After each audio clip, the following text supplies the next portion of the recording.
तवक्को तो नहीं, आप कहते हैं तो जंजीर हिला देते हैं। सर, ये 3 फौजदारी के कवानीन खुद मुजरिमाना है। ये जुर्म की रोकथाम से ज्यादा हुकूमतों के जराइम को कानूनी शक्ल देने के लिए बनाए जा रहे हैं। अब तरफे तमाशा यह है सर कि पिछले सेशन में मोदी हुकूमत ने जन विश्वास बिल 2023 को, जिसमें 183 प्रोविजंस और 43 कवानीन थे इम्प्रिजनमेंट के, उसको निकालकर फाइन में तब्दील कर दिया। उसमें ड्रग्स एंड कॉस्मेटिक्स एक्ट को भी तरमीम की गई और सजा के बजाय सबस्टैंडर्ड ड्रग्स के लिए आपने फाइन ला लिया। तो मैं ये बोलना चाहूं सर कि सबस्टैंडर्ड ड्रग्स के मैन्युफैक्चर के लिए आपने जेल के बजाय फाइन उसमें तब्दील कर दिया तरमीम करके। तो ये जरूरी है बोलना इस ऐवान में कि जन विश्वास के नाम पर आपने इस सबस्टैंडर्ड ड्रग्स से आवाम को खतरे में डाल दिया। अब आप डीक्रिमिनलाइजेशन की बात करते हैं, जहां पर कंपनीज को सजा देना था वहां पर आपने नहीं किया, फाइन में तब्दील कर दिया। और जो कवानीन नॉन वायलेंट क्राइम्स हैं, सेडेशन, डेफेमेशन, उसको आपने इस नए क्रिमिनल लॉ में ला लिया। तो सर, ये बात साफ हो गई कि जन के लिए अविश्वास, धंधे के लिए विश्वास, ये इस हुकूमत का नया मंत्रा है। और लाइटर वेन में अगर मैं कहूं तो जॉन अलिया ने कहा था कि जुर्म में हम कमी करें भी तो क्यों, तुम सजा भी तो कम नहीं करते। सर, आज सच्चाई इस देश में यह है कि सूट पहनने वाला क्राइम से जुर्म से बच जाता है, जेल से बच जाता है। एक खाकी पहनने वाला किसी को करीब से गोली मार सकता है, हथकड़ी पहने हुए मुजरिम को, उसको कुछ नहीं, जवाबदेही नहीं है। सच्चाई हमारे मुल्क में यह है कि इस ऐवान में जिन पर टेररिज्म का चार्ज है वो इस कानून पर वोट डालेंगे कि टेररिज्म क्या है, नहीं है। सर, मुझे ये कहने की इजाजत दीजिए कि अगर आज भगत सिंह को और मोहनदास करमचंद गांधी को ये 3 कवानीन बनाए जाते तो भगत सिंह और मोहनदास करमचंद गांधी कहते कि रोलट एक्ट है, ये 3 कवानीन रोलट एक्ट है। अब हुकूमत को बताना पड़ेगा कि असल मकौले पुत्र कौन है। सर, सच्चाई यह है कि इस मुल्क के गरीब, दलित, मुसलमान, आदिवासी, इनके लिए जिंदगी से बड़ी कोई सजा नहीं है। और क्या जुर्म है पता ही नहीं इनको। सर, अगर हमको रिफॉर्म करना था, इस्लाह करना था, तो हमको उन प्रोविजंस को निकालना था जो हुकूमत और पुलिस को मनमानी करने की इजाजत देती है। हमको वो प्रोविजंस को निकालना था कि जो मंत्रियों को और पुलिस को ये मौका मिल जाता है लोगों को सालों जेल में रखने का, उन पर कोई जुर्म पर साबित नहीं होता। हमको ये करना चाहिए था कि जो प्रोसिक्यूटर होता है वो फैब्रिकेटेड एविडेंस डालकर ताकतवरों को अपनी ताकत की बुनियाद पर उनको छूट दे देते, वो काम नहीं किया। आज हमारे वतन अजीज भारत में सबसे ज्यादा अंडर ट्रायल अगर कोई है जेलों में तो मुसलमान, दलित, आदिवासी हैं। सर, इनका कन्विक्शन रेट देख लीजिए आप। एनसीआरबी का डेटा है 2017 से 21 का, 20% अंडर ट्रायल मुसलमान है, 16% कन्विक्शन है और मुसलमानों की आबादी 14.2% है। प्रिवेंटिव डिटेंशन ले लीजिए, जिसको इस्तेमाल किया जाता है जुडिशियल प्रोसेस को सबवर्ट करने के लिए और फेयर ट्रायल को सबवर्ट करने के लिए। आज भारत की जेलों में 30% डेटेन्यूज मुसलमान हैं। उत्तर प्रदेश में 2017 में 33% मुसलमान डेटेन्यूज थे। आज 83.9% उत्तर प्रदेश की जेलों में मुसलमान डेटेन्यूज है। सर, एक और मिसाल दे रहा हूं, CSDS की रिपोर्ट है, थिंक टैंक है बहुत बड़ा, जो कहता है कि they have found substantial prejudice against Muslim police force. Bihar, Maharashtra, Uttarakhand, Jharkhand, 2/3 of the surveyed police personnel believe that Muslims were more inclined to violence than members of the communities. ये empirical evidence है। इसी रिपोर्ट में कहा गया कि 35% जिन पुलिस के अहदेदारों का सर्वे किया गया उन्होंने मॉब वायलेंस को नेचुरल करार दिया, खास तौर से उन केसों में जहां पर काउ स्लॉटर होता है। CJPAP का इन्वेस्टिगेशन रिपोर्ट है सर कि कोविड-19 के दौरान जिन लोगों 25% मुसलमानों का अरेस्ट किया गया था, ये बायसनेस नहीं है तो क्या है। मध्य प्रदेश में मुसलमान 7% के करीब है और 21% मुसलमानों का नाम सर FIR में डाल दिया गया था। सर, प्रोजेक्ट 39 ने, नेशनल लॉ यूनिवर्सिटी ने उन लोगों का सर्वे किया जिन पर सजाए मौत दी गई। हैरत अंगेज बात यह है कि सर 76% बैकवर्ड क्लास, दलित और रिलीजियस माइनॉरिटी से ताल्लुक था। कितने दलित और एसटीज डेथ रो पर हैं सर? महाराष्ट्र में 50%। कितने मध्य प्रदेश में है सजाए मौत के? 36% दलित और आदिवासी। कर्नाटका में 36%, बिहार में 31%, झारखंड में 30%, गुजरात में 19 लोग जो सजाए मौत के इंतजार में हैं, 15 मुसलमान हैं। केरल में 60% जो सजाए मौत के मुल्जिम है रिलीजियस माइनॉरिटीज है। सर आखिर इस देश में कब तक ये चलता रहेगा कि अनस्पोकन रिजर्वेशन उन लोगों के लिए, उनके पास पूरा पॉलिटिकल पावर है, और एक अनस्पोकन रिजर्वेशन है दलित, मुसलमान, आदिवासियों के, इनको जेल में रहना पड़ता है। कि आखिर ये कैसे मुमकिन है सर कि आलाजात के जो अक्सरियती तबके के लोग हैं उनके पास सियासी ताकत है, माशी ताकत है, सोशल ताकत है, और मुसलमान और दलित आदिवासी जेलों में पड़े रहते हैं। अरे अगर आप 3 कानून लाकर इस्लाह कर रहे हैं तो कौन सा इस्लाह है? आप तो ताकतवरों का रिफॉर्म कर रहे हैं, गरीबों को इससे क्या फायदा हो रहा है? तो जैसा अंग्रेजी में कहा गया था कि the cure is dangerous than the disease. Sir अब आप आ जाइए BNSS पर, क्लॉज 187, डिटेंशन का पीरियड देख लीजिए सर 187(3) में, यानी 15 दिन से ज्यादा आपको मुश्किल है प्रेजेंटली। अब आपने प्रोविजन दे दिया कि 90 दिन तक आप कभी भी 5 दिन का, 6 दिन का, 10 दिन का, यानी 90 दिन तक किसी को बेल नहीं मिलेगी। और हैरत अंगेज बात यह है कि UAPA के कानून में जिसको जेल में डाला जाता है UAPA में, 30 दिन के बाद एक सुपरिटेंडेंट ऑफ पुलिस को कोर्ट में एफिडेविट देना पड़ता है कि क्यों आप पुलिस कस्टडी ले रहे हैं जेल से। आपने वो भी निकाल दिया।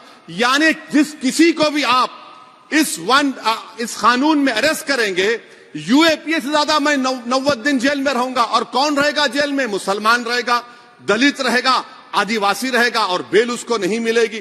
तो ये खुद सुन लीजिए, तो यानी कन्विक्शन नहीं होगा, ना बेल मिलेगी, क्योंकि पुलिस कस्टडी है। ये कानून में है सर, आप मुझे करेक्ट कर सकते हैं। अच्छा, DK बासु के गाइडलाइंस को आपने अडॉप्ट नहीं किया। क्लॉज 53(1), आप ये भी नहीं कह रहे कि भाई कौन उसको एग्जामिन करेगा? तो discretion of the medical practitioner. अरे आप ये पुलिस में जब जाते हैं तो पुलिस इतनी खातिर तवाज़ो करती है कि तलवों से लेकर जिस्म तक पूरे निशानात उसके जिस्म पर रहते, और आप कह रहे हैं कि मेडिकल प्रैक्टिशनर डिस्क्रेशन करेगा तो होगा। अब आप आ जाइए सर इसके ऊपर, आपको बता रहा हूं सर। अब आप देखिए क्लॉज 187 तो आपके सामने जिक्र कर दिया मैं सर। अब आप देखिए क्लॉज 472 मर्सी पिटीशन, आर्टिकल 79 और 161 का कॉन्स्टिट्यूशन का हिस्सा है, और ये आप कानून लाकर कहती हैं कि उसकी तरफ से मर्सी पिटीशन डालेगा तो कन्विक्ट, लीगल है, अदर रिलेटिव। सर जो सजाए मौत काटेगा वो तो आधा पागल हो जाता है जेल में। आप थर्ड पार्टीज को मौका नहीं दे रहे। ये कौन सा इंसाफ है बताइए आपका? ये कौन सा इंसाफ है आपका? और फिर सर आप ये बताइए कि थर्ड पार्टीज को बाहर कर रहे हैं। अच्छा, कितना टाइम आप दे रहे हैं? कितना टाइम आप दे रहे हैं कि सुप्रीम कोर्ट के रिजेक्शन और SLP के बाद 30 दिन और गवर्नर के रिजेक्शन के बाद 60 दिन? ये कैसा इंसाफ होगा सर? सुप्रीम कोर्ट ने कहा कि multiple mercy petitions can be filed, आपने उसको भुला दिया। अच्छा सर, अब आप एक और बात देख लीजिए, क्लॉज 479 में ये कहते हैं कि अगर कोई डिटेंशन पीरियड अपना 1/2 ऑफ द क्राइम जो ऑफेंस का पूरा कर लिया तो उसको बेल मिलेगी। आप तो उसको और खतरनाक कर दिए हैं। आप ये कहते हैं, उसमें ये कहते हैं सर, यहां पर आपने कह दिया क्लॉज 187 में, सॉरी सर, ये डिटेंशन मल्टीपल क्लॉज 479 में अगर एक से बढ़ के ज्यादा ऑफेंस होगा, या ऑफेंस होगा लाइफ इम्प्रिजनमेंट का, या पेंडिंग होगा तो उसको बेल नहीं मिलेगी। अरे हम तमाम तो, ऋषिकांत दुबे आप पर जब केस लगा, आपने कहा आपकी गाड़ी पर हमला हुआ, मैं जानता हूं, आप पर तो एक सेक्शन नहीं लगा, कई सेक्शन आप पर लगा दिए गए, तो फिर मुझे बेल नहीं मिलेगी। ये क्या कर रहे हैं आप? किस लिए कर रहे हैं आप? दादा भी लगा रहे, भाई आज आप वहां बैठे, कल आएंगे इंशाल्लाह, फिक्र मत करिए। पावर इटर्नल नहीं होता, ये तो कुदरत का निजाम है कि जो गंदगी करता है तो उनके लिए किसी और को मौका मिलता है, मगर आपको आना पड़ेगा एक दिन। आप ये गंदगी कर रहे हैं।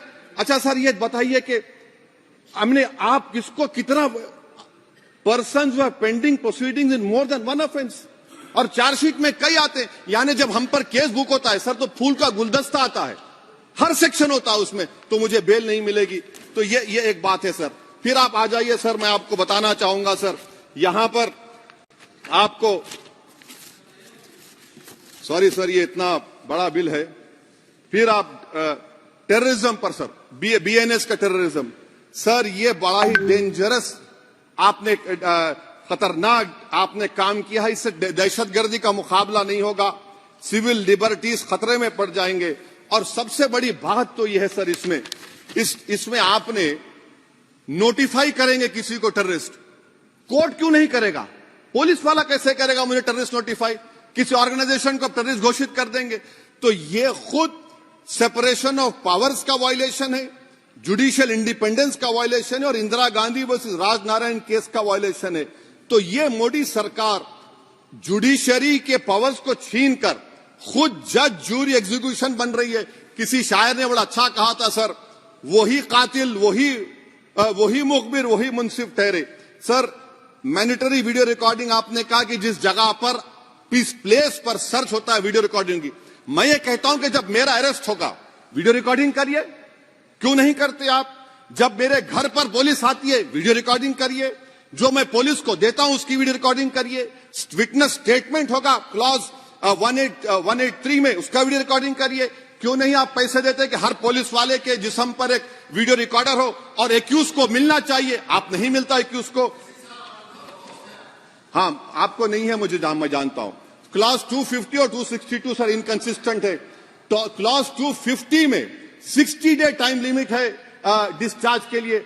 अगर एक्यूज को कागज नहीं मिलता है, हम सब जेल में गए, मैं कई मर्तबा जेल में गया हूं, ससुराल में इतना नहीं गया जितना जेल को जाने का मुझे मौका मिला, चाहे कांग्रेस की तेलुगु देशम की हुकूमत रही है। ससुराल कहते हैं कुछ लोग। क्लॉज 262 है, क्लॉज 262 में डिस्चार्ज एप्लीकेशन है, वो फ्रेमिंग ऑफ चार्जेस के बाद डाल सकते हैं। ये it defeats the purpose. What is the discharge application which is to prevent police from using delay tactics? Discharge always precedes framing of charges. आप मैं उस वक्त तक डिस्चार्ज नहीं डाल सकता जब तक कि वो नहीं होगा। अच्छा क्लॉज 251 263 देखिए sir, time limit for framing of charges in cases of session trials 60 days of first hearing charges, warrant charges should be 90 days। मगर आपने क्या किया, होशियारी देखिए, बर्बाद करने का कहानी। 193(9) डाल दिया आपने, Can it prescribes a 90-day time limit for further investigation? For further investigation, what will happen when supplementary charge sheet are put? Will the accused be acquitted? क्या मुझे छोड़ देंगे आप? क्या कोई time light? This is a dead letter. यानी आप तो पूरे का पूरा सिविल राइट्स लिबर्टीज बोलिए सब छीन ले रहे। अच्छा सर, इसमें आपने लिंचिंग का एक कानून बनाया बीएनएस में, सेक्ट क्लॉज 103 में। अब आप इसमें देखिए सर, लिंचिंग कब हो सकता है?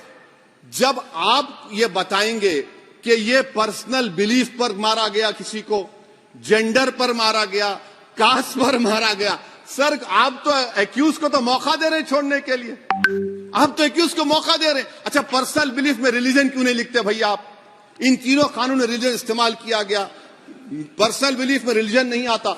अच्छा सर आप ये भी देख लीजिए कि 1019 सर 190 में अनलॉफुल असेंबली है, 5 और मोर एक्टिंग टुगेदर। फिर ये क्यों कर रहे हैं आप? 5 मिलकर भी मर्डर करेंगे तो एक 103 भी तो आपने कर दिया। तो इनका यानी ये तो इसका अनलॉफुल एक्टिंग टुगेदर है। अच्छा सर मैं आपको बताना चाहूंगा, आपके ये बीएनएस का 172(2) आप देखिए कि पेटी केसेस में when the occasion is passed, किसका मतलब क्या है? व्हेन द ओकेजन होगा क्या सर? अब आप हम चुनाव लड़ते तो जो हमारा जो पार्टी अपोजिंग रहती है वो कहती है कि इनके 25 लोगों को 50 लोगों को गिरफ्तार कर लो, गिरफ्तार कर लेते मेरे बूथ के एजेंट्स को, और बोल रहे व्हेन, उसमें आप लिख रहे क्या है? When the occasion is passed, माने पास हो जाएगा पोलिंग के 5 बजे छोड़ देंगे। अरे आप अपना ही हाथ काट रहे हैं अपने आप। याद रखिए, आज आप मुस्कुरा रहे हैं, कल यहां पर बैठेंगे कोई और कर देगा काम आपके ऊपर। अच्छा रेप सर, रेप क्या? रेप सिर्फ महिलाओं का होता है, मर्दों का रेप नहीं होता क्या? आपका प्रोविजन नहीं है क्या? स्टॉकिंग नहीं होती है मर्दों की? अच्छा जस्ट होता है सर, आप हंस रहे हैं, होता है। आपकी हंसी इस बात का इकरार है कि आप जानते हैं किसका हुआ है। तो justice JS Verma sir, justice JS Verma का जेंडर न्यूट्रल बनाइए।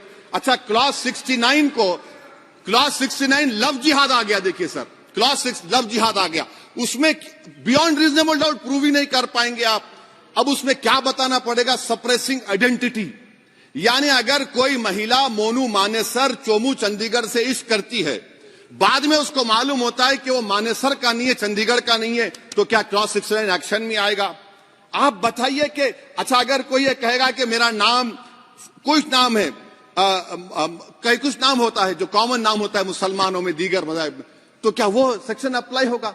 ये क्या आप कर रहे हैं? अच्छा, आपने अडल्ट्री को निकाल दिया, आपने होमोसेक्सुअलिटी को निकाल दिया, तो ये कंसेंशुअल सेक्सुअल रिलेशन जो 18-20 साल के ऊपर के लोगों में करते हैं, मैं इसका खिलाफ जरूर हूं मजहबी एतबार से, मगर आप क्यों उनकी ऑटोनॉमी को रोकना चाहते हैं? अच्छा सर, सेक्शन क्लॉज 1093 बीएनएस का, आपको it does not require knowledge और intention part of person facility commission organise crime. ये मैं 5 मिनट दीजिए सर। सर बीएनएस का आप सेडेशन पे देख लिए, सेडेशन को आपने दोबारा ला लिया, लफ्ज सेडेशन इस्तेमाल नहीं किया आपने। 3 साल से 7 साल आपने सुप्रीम कोर्ट को अंडरटेकिंग दी थी कि प्रोविजन नहीं लाया जाएगा।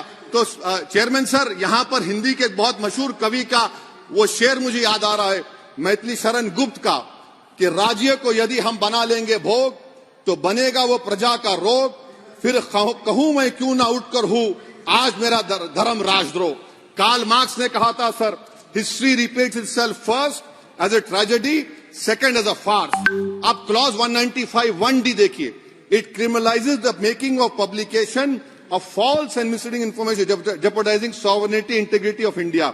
वेग है, यानी जो कोई भी पत्रकार इन्वेस्टिगेटिव जर्नलिज्म लिखेगा आप उसको इस्तेमाल कर लेंगे और जेल की सलाखों में उसको डालकर आप सड़ा देंगे। सर मैं आपको और एक बात बताना चाहूंगा कि रैश एंड नेग्लिजेंट एक्ट जो आईपीसी में था 2 साल थे 304, आप उसको बढ़ाकर 5 साल कर दिए 1061 में बीएनएस 1 में। और rash and negligent driving 304 IPC में था 2 साल की सजा, आपने 10 साल कर दिया। यह क्रिमिनल जुरिस्प्रूडेंस का हिस्सा नहीं है। अच्छा, क्रिमिनल ऑर्गेनाइजेशन उत्तर प्रदेश में यूपी गैंगस्टर एक्ट में एक चार्जशीट में गैंगस्टर एक्ट लगता। सर आप बताइए फिर यूएपीए का क्या होगा, पीएमएलए का क्या होगा, महाराष्ट्र मकोका क्या क्या होगा, गुजरात के कोका क्या क्या होगा? आप ये सब कानून रख रहे हैं और एक पुलिस वाले को आप ये तमाम कानून की इजाजत देंगे? याद रखिए, जिंदगियां बर्बाद करने का काम आप कर रहे हैं और सबसे बड़ा इसका नुकसान होगा। किसका नुकसान होगा? दलितों का, मुसलमानों का, आदिवासियों का। और वो पॉलिटिकल पार्टीज जो कल आज सत्ता में है, कल नहीं रहेंगे, वो बदले की भावना से काम करते हैं। सर मुझे पुलिस ने पीटा सर, 1999 22 दिसंबर को मेरे सर पर 20 टाके लगे, पीठ से लेकर पैर तक मारा गया। आपको मालूम सर क्या हुआ?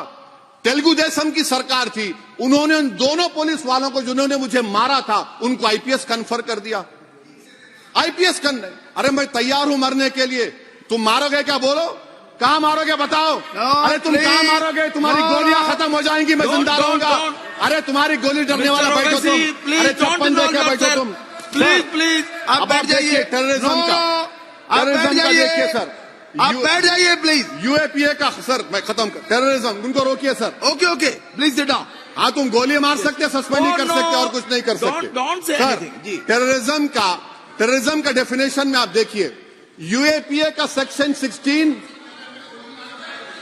यूएपीए का सेक्शन 16 क्लॉज 113 में आ गया, यूएपीए का सेक्शन 15 क्लॉज 131 में आ गया। देख लेंगे उसको, देख लेंगे। यूएपीए का आपत्तिजनक अंश निकाल दिए जाएंगे। यूएपीए का क्लॉज 18 113 4 में आ गया, यूएपीए का क्लॉज 18 113 3 में आ गया, यूएपीए का क्लॉज 20 113 5 में आ गया, यूएपीए का सेक्शन 19 113 6 में आ गया।